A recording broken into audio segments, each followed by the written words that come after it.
नमस्कार दोस्तों, stock market studies में फिर से एक बार आपको बहुत-बहुत स्वागत है। तो आज मैं फिर से आपके सामने कुछ इम्पोर्टेंस कंपनी के अपडेट शेयर करने वाला हूँ, तो वीडियो को पूरा लास्ट तक देखिएगा और अभी तक आपने चैनल को सब्सक्राइब नहीं किया, तो ज़रूर कर लीजिएगा। कंटिन्यूअसली इन्फॉर्मेशन और अपडेट्स पाने के लिए चैनल के ऊपर बने रहिएगा।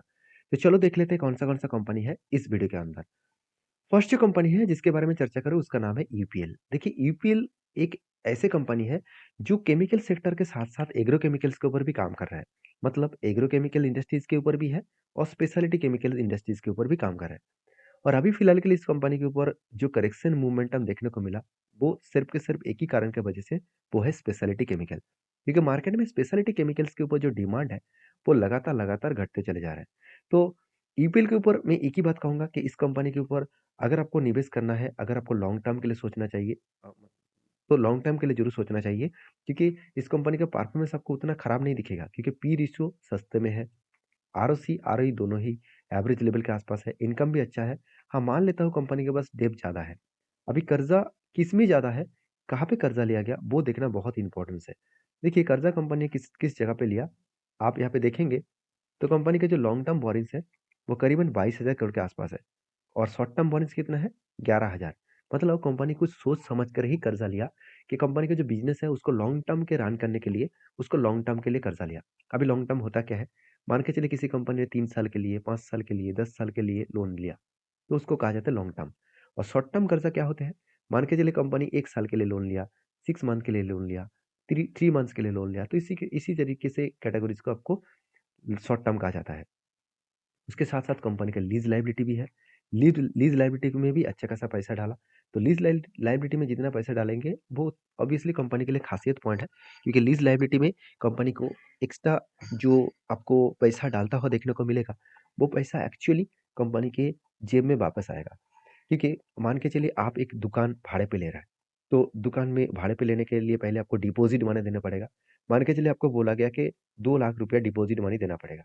तो डिपॉज़िट मनी जिसका जो घर है उसको दिया, तो जब इस दुकान आप छोड़ देंगे, तब वो डिपॉज़िट मनी आपको वापस मिल जाएगा। तो इसी को कहा जाता है लीज़ लायबिलिटी। तो इसी तरीके से एक्चुअली इसी तरीके से कैटेगरीज़ को लीज़ लायबिलिटी कहा जाता है। कंपनी में कुछ अलग सिचुएशन है। तो कंपनी के जो क्वार्टरली रिजल्ट है आप देखेंगे तो कंपनी में सेल्स में कुछ कमियाँ देखने को नहीं मिलेगा। सेल्स तो ठीक है, थोड़ा-सा कम हुआ, स्पेशलिटी केमिकल्स में प्रोडक्ट का सेल्स कम हुआ तो इसलिए सेल्स कम हुआ और सेल्स के में अगर मैं इस डेटा को दिखा दूँ तो ईयर ऑफ ईयर बेसिस में जो सेल्स का ग्रोथ है, वो इस बार नेगेटिव में चला गया। मतलब ईयर ऑफ ईयर बेसिस में कंपनी का ग्रोथ नेगेटिव हो गया। नेगेटिव होने के पीछे कारण तो मैं पहले ही बोल चुका हूँ, स्पेशलिटी केमिकल इसका मेन वजह है। अभी कंपनी के ऊपर एक्सपेंस के बारे में चर्चा करूँ तो कंपनी के एक्सपेंस कंट्रोल होने के बाद भी कंपनी प्रॉफिट को बचा नहीं पाए। तो कंपनी लॉस मेकिंग कंपनी बन चुके हैं।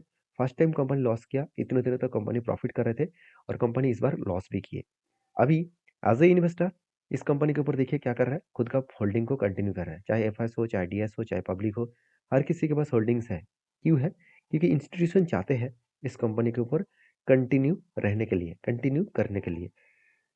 तो जो लोग सोच रहे हैं कि इस कंपनी के ऊपर अभी सिचुएशन वाइज़ क्या करना चाहिए, तो मैं एक ही बात कहूँगा कि कंपनी के ऊपर हाई ग्रोथेबल सिचुएशन देखने को मिलेगा फ्यूचर में। जब केमिकल का प्रोडक्ट का डिमांड बढ़ेगा, फिर से कंपनी रिकवरी भी करेगा। तो इसीलिए मुझे लगता है अच्छा खासा डिलीवरी का परसेंटेज उठता हुआ देखने को मिले, करीबन 50% के ऊपर। तो इस 50% के ऊपर डिलीवरी उठा जा रहा है मतलब कुछ ना कुछ बड़ा धमाका तो होने का चांसेस है। तो चार्ट पैटर्न्स के बारे में बात करूँ तो कंपनीज़ के ऊपर अगर आप देखेंगे तो यहाँ पे एक बिग सेल ऑफ सिचुएशन देखने को मिला और वही लेवल को वो रिटेस्ट किया जो लेवल इस कंपनी के लिए एक स्ट्रांगली क्या था? सपोर्ट था। इस सपोर्ट को वो रिटेस्ट किया और रिटेस्ट करने के बाद वो धीरे-धीरे करके क्या कर रहा है? आगे बढ़ रहा है। तो इस बात को आपको ज़रूर याद रखना होगा। तो इस कंपनी के ऊपर फिलहाल के लिए मेरा कोई ट्रेंड नहीं है। मैं जब तक इसके ऊपर कोई भी पैटर्न्स और जब भी कोई परफॉर्मेंस अच्छा ना दिखे, तब तक मैं कंटिन्यू नहीं करूँगा। और आपके लिए मैं यही कहूँगा कि आप इस कंपनी के ऊपर सोच समझ के काम करिएगा। क्योंकि हाँ, यहाँ पे एक पैटर्न क्रिएट हो रहा है, उस पैटर्न को मैं ज़रूर फॉलो करूँगा।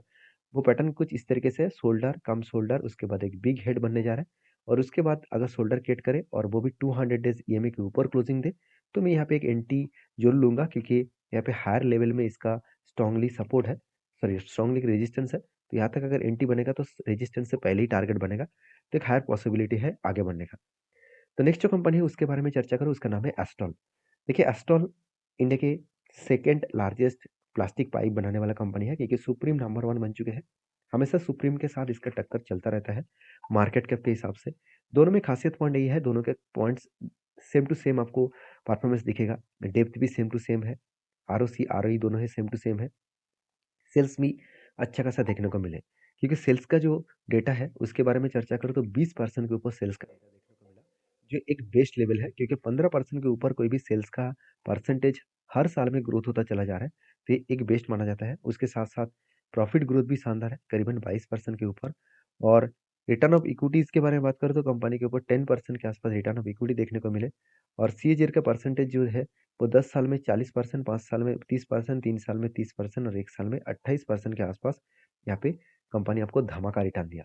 तो देखिए, जो लोग लॉन्ग टर्म के लिए इस कंपनी के पास निवेश करके रखे हैं, मेरे पास भी लॉन्ग टर्म के लिए है, और वो तो लॉन्ग टर्म के लिए मेरा रहेगा। और जब मैंने ट्रेड लिया, जिस लेवल में लिया, किस कारण के बेसिस में लिया, वो मैं आपके साथ शेयर करता रहता हूँ।